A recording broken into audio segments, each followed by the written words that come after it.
nous accueillons Michael Amar, qui est web entrepreneur, ambassadeur pour la French Tech et board member de Station F, fondateur de plusieurs startups à succès, dont I Feel Goods, et créateur du plus grand événement européen sur les NFT, le Paris NFT Day, le 12 avril prochain. Merci Michael d'être avec nous.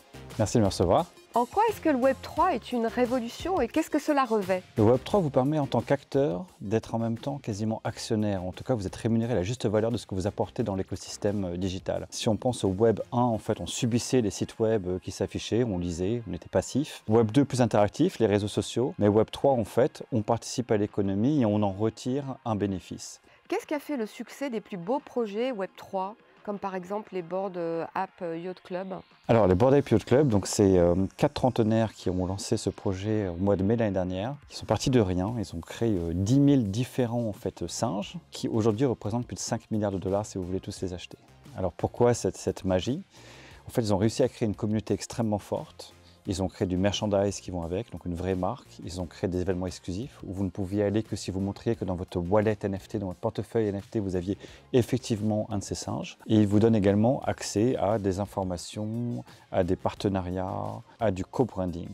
Pour vous donner un exemple, ils ont fait, je pense, la partie la plus importante de ce qu'ils ont apporté à l'écosystème, c'est que si vous achetez un Bored Ape, vous êtes l'unique possesseur de ce singe. Ça vous permet quoi? Ça vous permet par exemple d'ouvrir demain un magasin avec ce Bored Ape, faire du merchandising derrière, vendre des mugs, des t-shirts, des casquettes, mais en même temps vous ne devez payer aucun royalty à personne parce que vous avez acquis 100% de l'ownership, des droits en fait de ce Bored Ape. Donc tout le monde, on va dire dans le Web3, reconnaît que c'est bien la collection Bored Ape et vous allez bénéficier de leur aura qui vaut entre guillemets 5 milliards et vous pouvez néanmoins leverager cette marque pour n'importe quel produit dérivé. On peut aussi imaginer, c'est en train d'être fait par quelqu'un qui a un pseudonyme qui s'appelle Jenkins de Valette, qui a réussi à licencier plus de 1000 Bored Ape owners. Et il a fait un deal avec l'agence d'Hollywood CAA pour pouvoir faire des films, des dessins animés, des produits dérivés.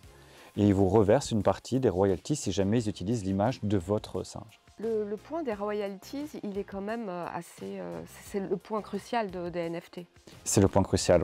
Je vous donne un exemple, 2 exemples. Vous êtes un artiste avec du talent mais en Afrique et vous essayez de vous faire repérer par une galerie à Paris. Je pense que la probabilité elle est presque 0. Là, vous pouvez faire votre dessin sur un téléphone, l'uploader directement sur une plateforme qui s'appelle OpenSea, qui est un peu l'Amazon des NFT, qui va prendre en parenthèse que 15% de commission comparé aux 50% d'une galerie à Paris. Et la magie, c'est quoi? C'est que même si quelqu'un l'achète à 500 €, bon, moi c'est toujours très bien, mais imaginons que quelqu'un a un coup d'œil et se dit waouh, il y a quelque chose ici, je vais l'acheter, je vais mettre 2000 €. Et bien, ad vitam aeternam, et pour chaque transaction future, le créateur, donc le jeune africain, touchera une commission qui va en général entre 5 et 7% et demi.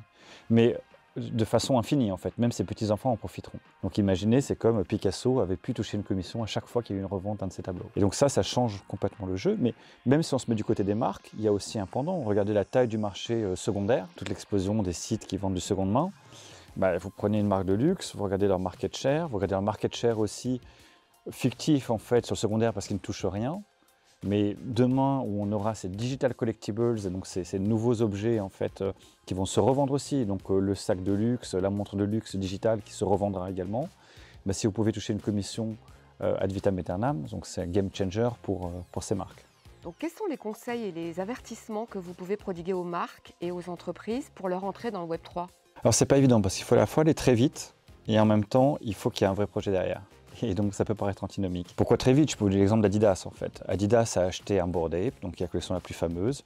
Du coup, ils ont onboardé tous les followers NFT Web3 en fait. Donc ils ont eu gratuitement, entre guillemets, des dizaines de milliers, centaines de milliers de personnes qui se sont dit waouh, Adidas a tout compris, ils ont acheté un Bored Ape, donc ils nous comprennent, donc on se projette avec eux, ils vont aider à onboarder plus de personnes dans le Web3, c'est génial. J'ai même vu des tweets qui disaient j'étais un fan toute ma vie de Nike, mais là ça y est, Adidas, vous m'avez eu pour toujours. Ce tweet vaut beaucoup d'argent. Deuxièmement, qu'est-ce qu'ils ont fait après, une fois qu'ils ont eu toute l'audience Web3, bah, ils ont vendu leur propre NFT, mais ils ont fait 100 millions dessus, et c'est parti en quelques minutes, donc c'est pas anodin.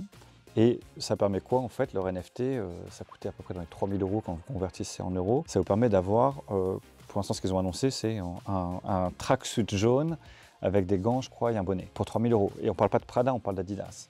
Donc on voit quand même cette appétence en fait qu'ont les gens pour ce type de produits digitaux, parce qu'en physique, ils n'auraient pas acheté chez Adidas un jogging, je pense, à 3 000 €. Et après, leur prochain plan, c'est en fait de prendre cet avatar qu'ils ont créé avec ce singe et de le mettre dans le métaverse pour faire un jeu. Ça, c'est intéressant parce qu'en fait, ils ont acheté pour peut-être 100 ou 200 000 € un singe à l'époque, mais du coup, ils ont récupéré en termes de followers et d'influenceurs et ils sont vus comme des thought leaders dans l'industrie du Web 3. Juste grâce à cet achat au final. Donc l'investissement n'est pas énorme pour apparaître comme un des visionnaires et un acteur majeur du Web3. Donc ça, c'est un point.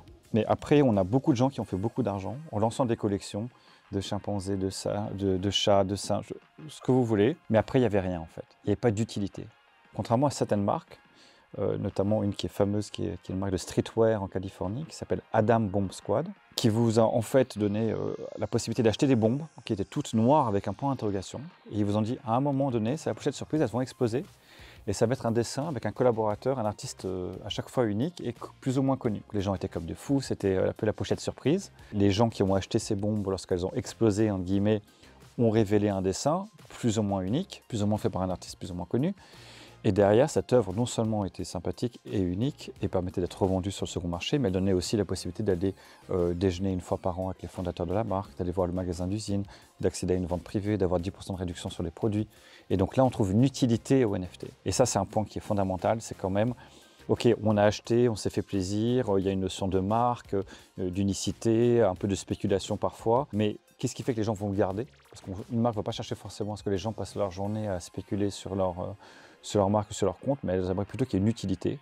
Donc ça vous donne accès à des memberships exclusifs, ça vous donne à, encore une fois, des ventes privées, des produits uniques, etc. Donc il faut bien réfléchir à l'offre et ça peut remplacer à court terme même déjà les programmes de fidélisation classiques. Exactement, vous soulevez un point très intéressant de la relation client, l'augmentation des communautés et du lien qu'on crée avec les consommateurs. Maintenant, avec le Web3, normalement, ça va passer par le métaverse. Oui, en fait, il y a un système d'érosion, hein, vous le voyez dans vos campagnes marketing. Quand vous envoyez un email, les taux de clics, les taux de transfo, on commence à chuter. La nouvelle génération, ils ne répondent plus trop aux emails, c'est pas assez rapide pour eux. Du coup, quel va être le prochain email? Pour moi, c'est assez clair et c'est le wallet. Mais en même temps, c'est magnifique parce que dans le wallet, on a beaucoup plus d'informations. Enfin, c'est magnifique pour le marketeur.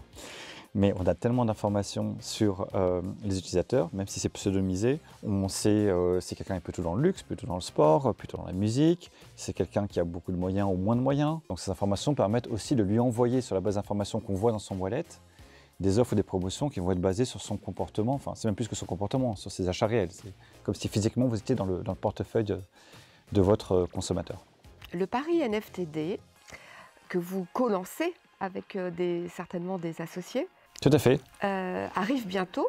Est-ce que vous pouvez nous en dire plus en 2 mots sur cet événement? L'initiation est le Paris Blockchain Week Summit que nous avons créé en 2019, qui est un des plus gros événements mondiaux sur les sujets des crypto-monnaies, de la blockchain. Et la 3e édition a lieu donc les 13 et 14 avril prochains au Palais Brognard.